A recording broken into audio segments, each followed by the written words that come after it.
बिस्मिल्लाहिर्रहमानिर्रहीम अस्सलामुअलैकुम। Travel system YouTube channel में खुशामदीद। मैं राहिल इकबाल आपको वेलकम करता हूँ।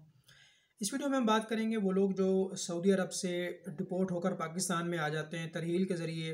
किसी का कामा ख़त्म होता है, कोई अपने कफ़ील से भाग जाते हैं, कफ़ील बाज़ औक़ात हरूब लगा देते हैं, या फिर आप बदून कफ़ील के काम करते हुए पकड़े जाते हैं। तो बहुत से केसेस में जो है वो लोगों को पकड़ा जाता है, कुछ दिन जेल में रखते हैं, फिर उनको जो है वो खरूज लगा के पाकिस्तान भेज देते हैं। अच्छा, बहुत से केसेस में लोग उम्रे पे जाते हैं, उम्रा कर लिया, वापस नहीं आए, वहीं पे छुप गए। 2 साल 3 साल 4 साल काम किया, फिर बाद में अपने आप को पुलिस के हवाले कर दिया, उन्होंने जेल में डाला और तरहील के ज़रिए डिपोर्ट कर दिया। बहुत से लोग ऐसे होते हैं कि जो पहली मरतबा जाते हैं, फ़र्स्ट टाइम पक्के वीज़े पे जाते हैं, लेकिन कफ़ील उनका अकामा नहीं बनाता और वो बेचारे तंग होते हैं और वो भाग जाते हैं कफ़ीलों से। फिर वो सारी ज़िंदगी बगैर अकामे के गुजारते हैं, फिर उनको पुलिस पकड़ती है और खरूज के ज़रिए वो पाकिस्तान आते हैं। बहुत सारे केसेस हैं। आप गैर कानूनी तरीके से हज कर रहे थे, आपके फिंगरप्रिंट्स हो गए, बसमात हो गए, फिर आपका अकामा नहीं बन रहा था, फिर आपको पुलिस ने पकड़ा और भेज दिया। आपका जनाब कफ़ील अकामा नहीं बना रहा था, कफ़ील ने हरूब लगा दिया। इन तमाम मामलात में अगर आप पाकिस्तान आते हैं और फिर आप दोबारा जाना चाहते हैं, तो क्या हमारा दोबारा सऊदीया का वीज़ा लग जाएगा? बहुत से लोग कहते हैं जी मैं तो छुट्टी पे आया था, फिर मैं वापस नहीं गया और अब मैं जाना चाहता हूँ, मुझे 2 साल हो गए, मुझे 6 साल हो गए, मुझे 8 साल हो गए। तो क्या पॉसिबिलिटी है कि मैं जाऊँगा या नहीं जाऊँगा? मुझे सऊदी हुकूमत ने ब्लैक लिस्ट तो नहीं कर दिया? तो बेसिकली आपने करना ये होता है कि जब आप सऊदी अरब से सिवाय खरूज निहाई के, एक बंदा होता है खरूज निहाई पे आता है, वो बंदा कहता है यार मेरा अकामा बाकी है, मेरा खरूज लगाओ, मैंने इज्जत के साथ पाकिस्तान जाना है, लीगली क्लोज करवा के फ़ाइल को वो आता है खरूज निहाई पे। और उसको पता है कि मैं खरूज निहाई पे आया हूँ, वो अपने साथ एक पेपर लेके आता है खरूज निहाई का, फाइनल एग्जिट का पेपर कहते हैं उसको।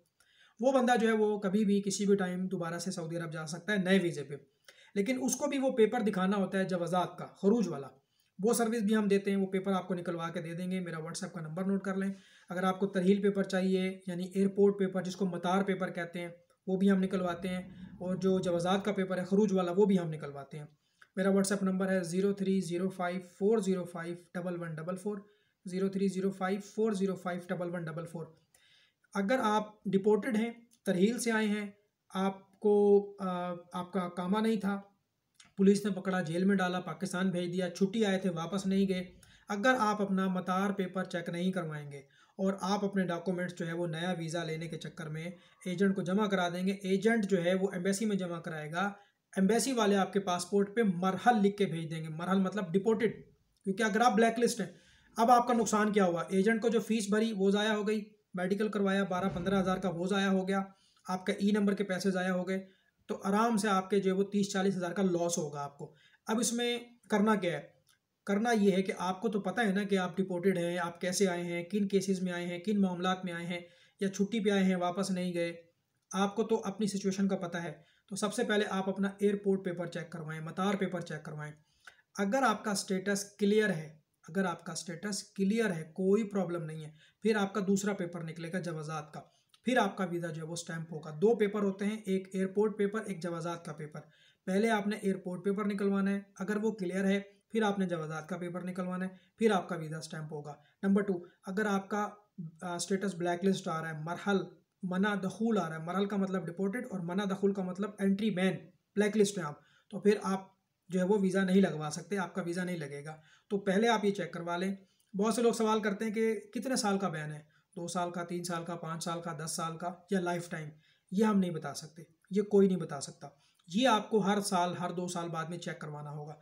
अगर आपका स्टेटस मरहल मना दखूल आ रहा है 1444 हिजरी में, तो 1445 हिजरी में भी आपको ये पेपर निकलवाना होगा, 1446 हिजरी में भी आपको ये पेपर निकलवाना होगा। हो सकता है ये 3 साल बाद ख़त्म हो जाए, हो सकता है ये 5 साल बाद ख़त्म हो जाए, हो सकता है कि इसको ख़त्म होने में 10 साल लग जाए, और हो सकता है कि सऊदी हुकूमत ऐलान कर दे कि जो लोग भी यहाँ से डिपोर्टेड थे, जो गए थे डिपोर्ट होकर जवाज़ात से, जिनको पुलिस के ज़रिए जेल के रास्ते भेजा गया, हमने उनको माफ़ किया, हमने उसका स्टेटस क्लियर कर दिया।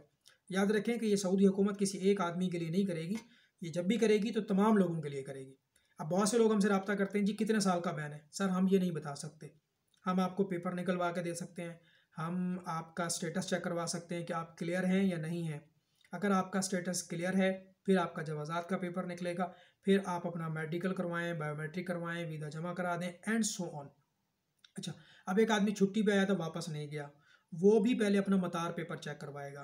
फ़र्ज़ करें कि एक आदमी 2 साल पहले आया पाकिस्तान और वापस नहीं गया। सबसे पहले उसका मतार पेपर चेक होगा। अगर उसका मतार पेपर क्लियर है, उस पर कोई बैन नहीं है, तो 3.5 साल की पाबंदी उस पर लगी हुई है, वो पूरा करना है। छुट्टी पे आकर वापस नहीं जाते तो 3.5 साल की पाबंदी होती है, बैन होता है। तो 3.5 साल के बाद आपको कम से कम ये तो अंदाज़ा हो गया कि यार चलो मैं ब्लैक लिस्ट नहीं हूँ, मेरे पे कोई बैन नहीं है। जहाँ 2 साल पूरे कर लिए वहाँ 1.5 साल और पूरा कर लें। टेन्योर आपने पूरा करना है, फिर आपका नया कफ़ील, नया मुसस्सा, नया शिरका और नया वीज़ा। अगर वही कफ़ील है, वही मुसस्सा है, वही कंपनी है और आपको वो बुला रहा है और आपका स्टेटस भी क्लियर है, तो फिर आपको 3.5 साल पूरे करने की ज़रूरत नहीं है। आप दोबारा उसी मुसस्से में, उसी कफ़ील के पास, उसी शिरके में जा सकते हैं नया वीज़ा लेके, ठीक है। अदरवाइज़ फिर आप इंतज़ार करें और फिर जब आपका टाइम पूरा हो जाए तो फिर आप जो है वो जा सकते हैं। और अगर आपका ब्लैक लिस्ट है, मरहल है, मना दखूल है, आपका वीज़ा नहीं लगेगा, अगर आप ज़बरदस्ती पासपोर्ट जमा करवा देंगे तो वो मरहल लिखकर आपके डॉक्यूमेंट्स वापस भेज देंगे, तो उसमें ज़्यादा नुकसान होगा। ये जो पेपर है ये हम आपको सर्विस देंगे। अगर कोई एजेंट मेरी वीडियो देख रहा है तो वो भी, उनको भी हम ये सर्विस देते हैं, मतार पेपर की और जवाज़ात पेपर की। जो बंदा छुट्टी आके वापस नहीं जाता और अभी उसका टाइम पूरा नहीं हुआ तो कंप्यूटर उनको खरज वलमजत की कैटेगरी में डाल देता है। अगर ब्लैक लिस्ट नहीं है तो खरज वलमजत की कैटेगरी उनका स्टेटस दिखाएगा जवाज़ात का पेपर कि भाई ये बंदा जो है वो छुट्टी पे आके वापस नहीं गया था। इसी तरह से एक बंद अच्छा, बहुत से लोग कहते हैं जी हमारे पास पेपर है, उस पर तो खरूज निहाई लिखा हुआ है। ये बड़ा इंपॉर्टेंट पॉइंट है। बहुत से लोग जब मुझसे रब्ता करते हैं वो कहते हैं जी मैं तो तरहील से आया था और मेरे पास तो देखें ये पेपर है, उस पर तो खरूज निहाई लिखा हुआ है। भाई जब आपको तरहील वाले डिपोर्ट करते हैं और वहाँ से पुलिस आपको डिपोर्ट करती है तो आपके पास जो पेपर होता है वो जवाज़ात का होता है, उस पर खरूज निहाई लिखा होता है।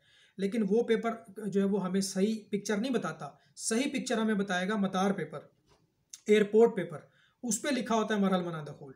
अगर वो क्लियर है तो फिर आपके जवाज़ात के पेपर की कोई बात है, वरना नहीं है।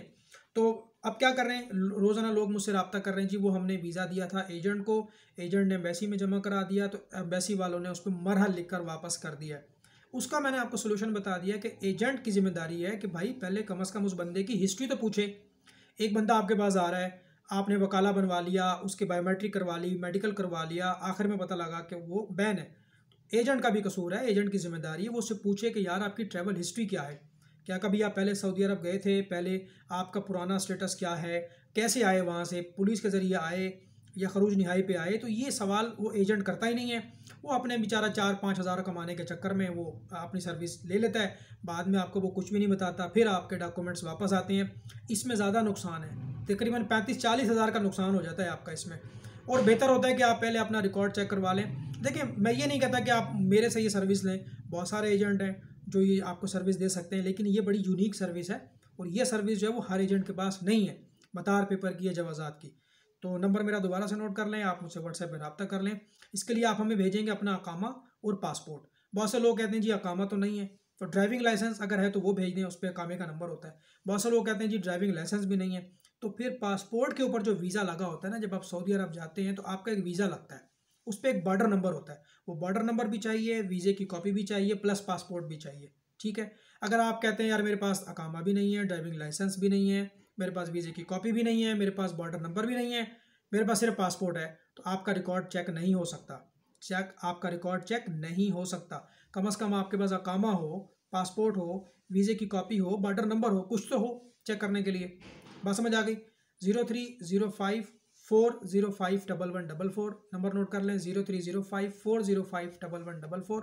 व्हाट्सएप पर रब्ता कर लें। सुबह 11 बजे से लेकर शाम 5 बजे तक अपना मैसेज छोड़ के इंतज़ार करें। जब आपकी बारी आएगी तो मैं आपके साथ कम्युनिकेशन करूँगा। टेक केयर, अल्लाह हाफिज़।